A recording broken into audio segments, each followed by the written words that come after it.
Hello, welcome to our chemistry hub. इस video में हम लोग कंसंट्रेशन से रिलेटेड कुछ टर्म्स पढ़ेंगे, जैसे मोलैरिटी और मोलालिटी। ठीक है, तो मोलैलिटी और मोलैरिटी कंसंट्रेशन फाइंड आउट करने का तरीका है। ठीक है, दो डिफरेंट तरीका है। ठीक है, तो मोलैरिटी और मोलालिटी को पढ़ने से पहले हम लोग एक बार मोल रिवाइज कर लेते हैं। ठीक है, तो पहले देखते हैं मोल होता क्या है। तो केमिस्ट्री में जब हम लोग किसी भी सब्सटेंस के अमाउंट को मेज़र करते हैं, ठीक है, तो वहाँ पे हम लोग यूनिट मोल यूज़ करते हैं। जैसे सपोज कि हम लोग कभी केला लेते हैं, ठीक है, केला लेने जाते हैं तो उसके लिए हम लोग एक यूनिट यूज़ करते हैं डजन। ठीक है, सब्जी केले वाले भैया को बोलते हैं हम लोग को हाफ डजन या एक डजन केला दे दो। ठीक है, तो वहाँ पे हम लोग केले के लिए यूनिट यूज़ करते हैं डजन। ठीक है, जब कभी प्याज टमाटर लेते हैं तो उन सब चीज़ के लिए यूनिट यूज़ करते हैं केजी।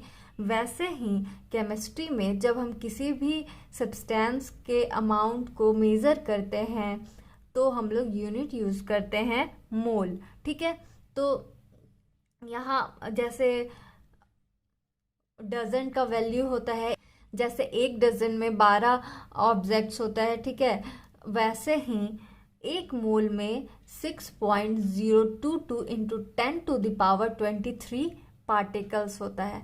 पार्टिकल्स मतलब पार्टिकल्स हमारा एटम्स, आयंस, मॉलिक्यूल्स कुछ भी हो सकता है। ठीक है, और मोल का फॉर्मूला होता है given mass by molecular mass. ठीक है, अब हम लोग को मोल थोड़ा समझ आ गया है। अब हम लोग मोलैरिटी की तरफ बढ़ते हैं। ठीक है, तो मोलैरिटी पहले देखते हैं कि मोलैरिटी क्या होता है, और मोलैरिटी को हम लोग कैपिटल एम से डिनोट करते हैं। ठीक है, अब हम लोग पहले मोलैरिटी का डेफिनेशन देखते हैं। तो डेफिनेशन है it is the number of moles of solute dissolved in 1 liter solution।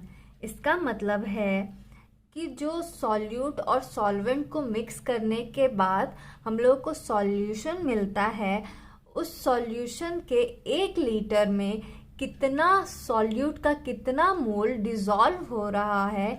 ठीक है, उसी को हम लोग मोलैरिटी कहते हैं। ठीक है, इसको हम लोग एक एग्जाम्पल से समझते हैं। जैसे यहाँ NaCl डिसॉल्व हो रहा है वाटर में। ठीक है, कोई भी ऐसा सब्सटेंस जो दूसरे सब्सटेंस में डिसॉल्व होता है हम लोग उसको कहते हैं सॉल्यूट। और यहाँ NaCl डिसॉल्व हो रहा है वाटर में, तो यहाँ हम लोग NaCl को सॉल्यूट मान लेते हैं। ठीक है, और कोई ऐसा सब्सटेंस जो खुद में किसी दूसरे सब्सटेंस को डिसॉल्व करता है, ऐसे सब्सटेंस को हम लोग कहते हैं सॉल्वेंट।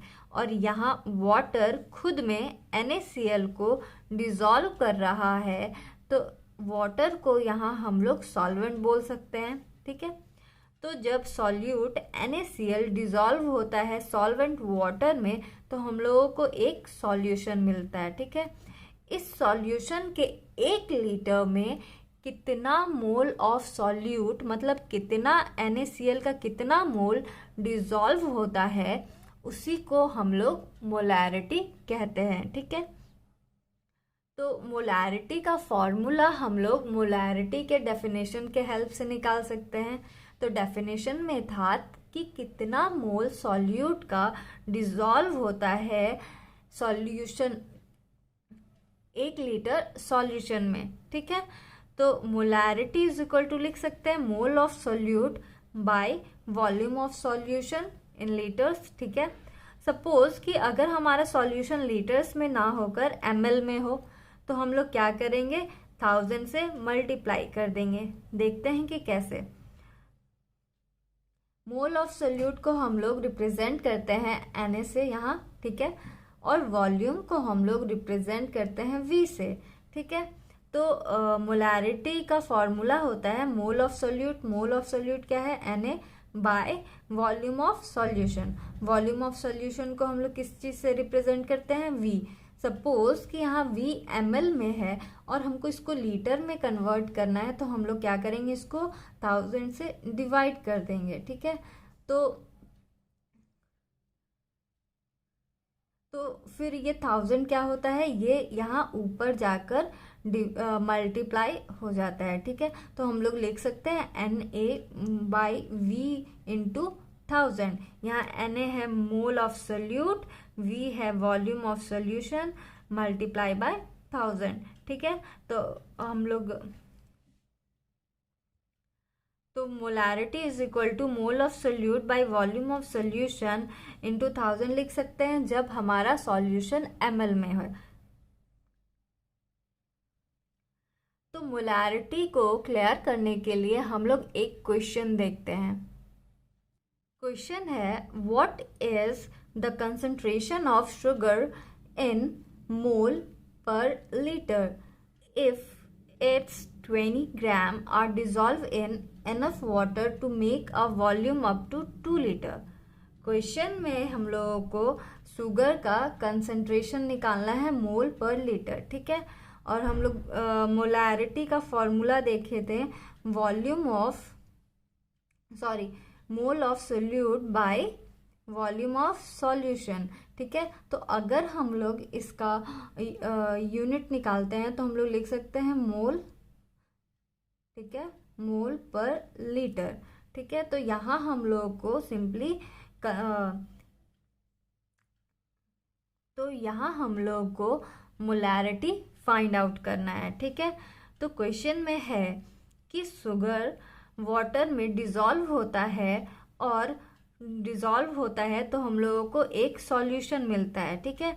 तो यहाँ कह रहा है कि जब 20 ग्राम शुगर वाटर में डिसॉल्व होता है तो हम लोगों को 2 लीटर सॉल्यूशन मिलता है, ठीक है।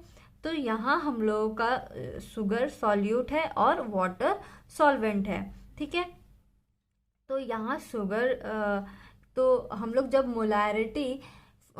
मोलारिटी निकालते हैं तो हम लोग उसमें शुगर का सॉल्यूट का उसमें सॉल्यूट का मोल निकालते हैं, ठीक है। तो यहाँ हमारा सॉल्यूट है शुगर का पहले हम लोग मोल फाइंड आउट करेंगे, ठीक है। तो मोल फाइंड आउट करने के लिए हम लोगों को क्या चाहिए, गिवन मास और मोलर मास, ठीक है। तो यहाँ गिवन मास क्या है, 20 ग्राम, ठीक है। और शुगर का मॉलिक्यूलर मास कैसे निकालेंगे, शुगर का फॉर्मूला होता है C12H22 और O11, ठीक है। तो इसके हेल्प से हम लोग शुगर का मॉलिक्यूलर मास निकालेंगे। तो मॉलिक्यूलर मास आया 342, ठीक है।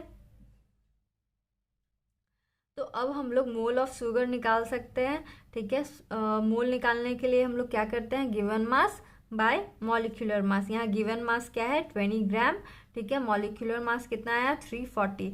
तो हम लोग लिख सकते हैं 20/342, ठीक है। अब मोलारिटी इज इक्वल टू क्या होता है, mole of solute by volume of solution, ठीक है। मोल हमारा कितना था, 20/342। तो ठीक है, हम लोग यहाँ मोल के जगह 20/342 लिख सकते हैं। वॉल्यूम कितना है 2 लीटर, ठीक है। तो हम लोग क्या करेंगे, 20/342 को 2 से डिवाइड कर देंगे। तो हमारा आंसर कितना आया, 0.029 मोल पर लीटर, ठीक है। तो ये हमारा क्या हो गया, मोलारिटी का वैल्यू 0.029 मोल पर लीटर, ठीक है। अब हम लोग देखते हैं मोलालिटी क्या होता है, ठीक है। तो मोलालिटी को हम लोग स्मॉल m से डिनोट करते हैं।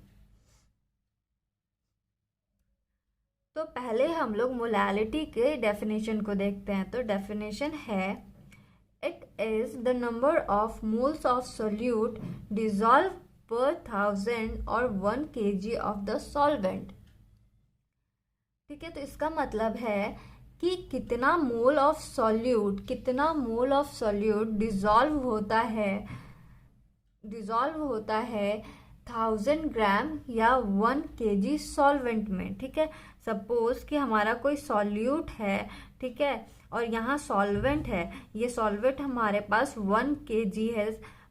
सपोज कि ये सॉल्वेंट हमारे पास 1 kg है, तो इस 1 kg सॉल्वेंट में कितना सॉल्यूट डिजॉल्व हो रहा है, कितना सॉल्यूट का मोल डिजॉल्व हो रहा है, हम लोग इसी को मोलालिटी कहते हैं। ठीक है, तो डेफिनेशन के हेल्प से फॉर्मूला भी हम लोग लिख सकते हैं। Molality is equal to mole of solute by mass of solvent. ठीक है, यहाँ वहाँ हम लोग मोलारिटी में हम लोग सॉल्यूट का जो भी मोल था उसको हम लोग सॉल्यूशन से डिवाइड करते थे। ठीक है, सॉल्यूशन का जो वॉल्यूम था उससे डिवाइड करते थे।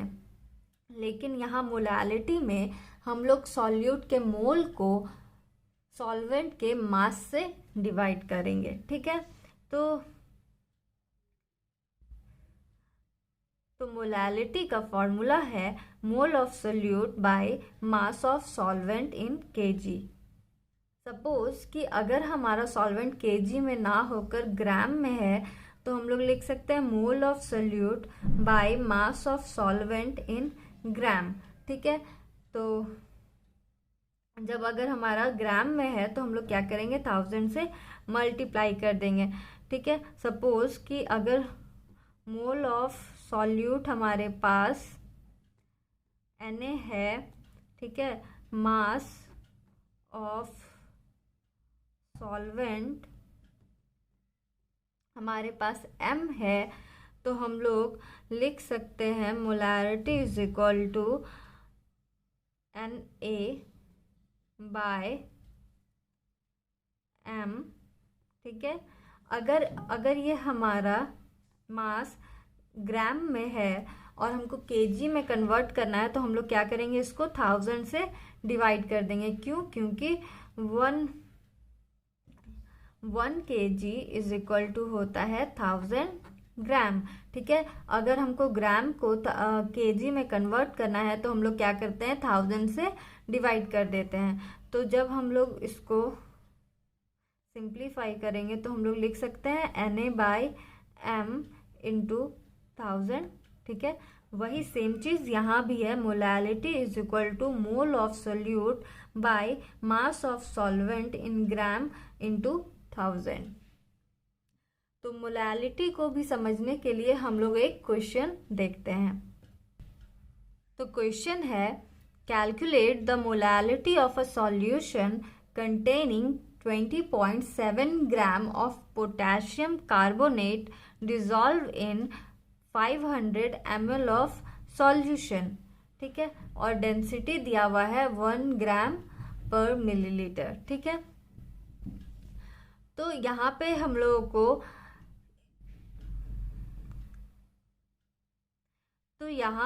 लोगों को मोलालिटी फाइंड आउट करना है। ठीक है, यहाँ हम लोगों को सॉल्यूट दिया हुआ है पोटेशियम कार्बोनेट। ठीक है, जो 500 सॉल्यूशन में डिजॉल्व हो रहा है। ठीक है, और तो यहाँ पे हम लोगों को मोलालिटी निकालना है और मोलालिटी का फॉर्मूला होता है mole of solute by mass of solvent. लेकिन यहाँ हम लोगों को सॉल्वेंट का मास नहीं दिया हुआ है, सॉल्यूशन का वॉल्यूम दिया है। तो इसके हेल्प से पहले हम लोग सॉल्वेंट के मास को निकालेंगे। ठीक है, तो पहले हम लोग देखते हैं कि क्या क्या गिवन है। गिवन है हम लोगों को mass of potassium carbonate. Potassium carbonate का फॉर्मूला होता है K2CO3। ठीक है, इसका मास दिया हुआ है 20.7 ग्राम। ठीक है, और अब अगर हम लोग को फॉर्मूला पता है तो इसके हेल्प से हम लोग मोलर मास निकाल सकते हैं। ठीक है, तो K2CO3 का मोलर मास है 138। ठीक है, अब जब हम लोगों को गिवन मास पता है, जब हम लोग को K2CO3 का मास पता है और मोलर मास पता है तो हम लोग मोल निकाल सकते हैं। ठीक है, तो हम लोग लिख सकते हैं mole is equal to 20.7 by 138। ठीक है, तो पोटेशियम कार्बोनेट का मोल कितना आया, 0.15। ठीक है, अब हम लोगों को यहाँ दिया है सॉल्यूशन। ठीक है, सॉल्वेंट का मास नहीं दिया है और हम लोगों को फाइंड आउट करना है मोलालिटी। तो मोलालिटी फाइंड आउट करने के लिए हम लोग को सॉल्वेंट का मास पता होना चाहिए और और सॉल्यूट का मोल पता होना चाहिए। तो हम लोग सॉल्यूट का मोल तो निकाल लिए, अब हम लोग देखते हैं कि मास कैसे निकालना है। तो हम लोग जानते हैं density is equal to mass by volume होता है, और यहाँ हम लोग को सॉल्यूशन का मास निकालना है, ठीक है। तो मास निकालने के लिए हम लोग क्या करेंगे, वॉल्यूम को डेंसिटी से मल्टीप्लाई कर देंगे। तो यहाँ हम लोग को सॉल्यूशन का वॉल्यूम गिवन था और डेंसिटी भी। वॉल्यूम क्या था 500 ml और डेंसिटी था 1 ग्राम पर मिलीलीटर, ठीक है। तो जब वॉल्यूम को हम लोग डेंसिटी से मल्टीप्लाई किए तो हम लोगों को सॉल्यूशन का मास मिल गया। मास कितना आया 500 ग्राम, ठीक है। अब हम लोग के पास सॉल्यूशन का मास है, ठीक है, और सॉल्यूट का भी मास है। तो इसके हेल्प से हम लोग सॉल्वेंट का मास निकाल सकते हैं। तो सॉल्वेंट का मास निकालने के लिए हम लोग 500 को -500 माइनस 20.7 कर सकते हैं, ठीक है। तो इसके हेल्प से हम लोगों को सॉल्वेंट का मास मिल गया 479.3 ग्राम, ठीक है। अब हम लोग के पास सॉल्यूट का मोल है, सॉल्वेंट का मास है, तो इसके हेल्प से हम लोग मोलालिटी निकाल सकते हैं। तो मोलालिटी इज इक्वल टू होता है mole of solute by mass of solvent, ठीक है। और हम लोग को मास दिया हुआ है ग्राम में, ठीक है। तो हम लोग 1000 से मल्टीप्लाई कर देंगे तो केजी में आ जाएगा। तो फिर हम लोग के पास मोल ऑफ सॉल्यूट कितना था 0.15, ठीक है। मास ऑफ सॉल्वेंट कितना था 479.3, ठीक है। और ग्राम में है, केजी में कन्वर्ट करना है, तो 1000 से मल्टीप्लाई कर देते हैं तो हमारे पास आया 0.313, ठीक है। तो ये हमारा मोलालिटी का वैल्यू हो गया, ठीक है। तो आई थिंक आपको क्वेश्चन से समझ आ गया होगा कि मोलालिटी और मोलारिटी कैसे फाइंड आउट करते हैं हम लोग, और मोलालिटी क्या होता है, ठीक है। तो आज के लिए बस इतना ही। Thank you for watching this video.